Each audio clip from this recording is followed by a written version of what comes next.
લોકસભાની ચૂંટણીને લઈને એનસીપીના પ્રદેશ પ્રમુખે જો કોંગ્રેસ સાથે ગઠબંધન ન થાય તો ગુજરાતની 26 બેઠકો પર ચૂંટણી લડવાની તેમજ શંકરસિંહ વાઘેલા ગાંધીનગર બેઠક પરથી ચૂંટણી લડશે તેવી જાહેરાત કરતા રાજકીય ગરમાવો પ્રસરી જવા પામ્યો છે।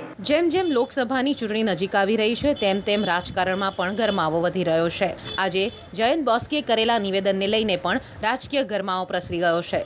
શંકરસિંહ વાઘેલા જ્યારે એનસીપીમાં જોડાયા હતા ત્યારે જ તેઓએ ચૂંટણી નહીં લડવાની જાહેરાત કરી હતી, પરંતુ આજે આણંદ ખાતે એનસીપીના પ્રદેશ અધ્યક્ષ જયંત પટેલ બોસ્કીએ શંકરસિંહ વાઘેલા ગાંધીનગર બેઠક પરથી ચૂંટણી લડશે તેવી જાહેરાત કરી હતી।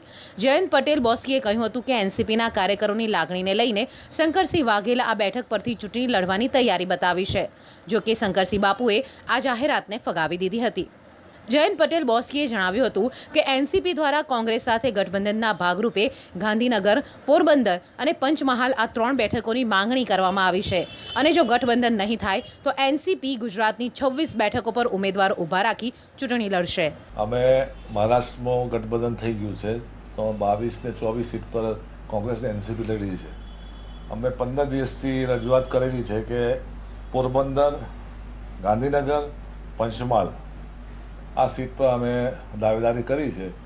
કોઈ જવાબ નથી આવતો કે ગઠબંધન કરવાનું છે કે નથી કરવાનું, અને જો ગઠબંધન નહીં કરે અમે અમારા મોવડી મંડળને રજૂઆત કરી છે કે અમને 26 સીટની મેન્ડેટ મોકલી આપજો, એટલે 26 સીટ લોકસભાની અમે લડવા માટે તૈયાર છે।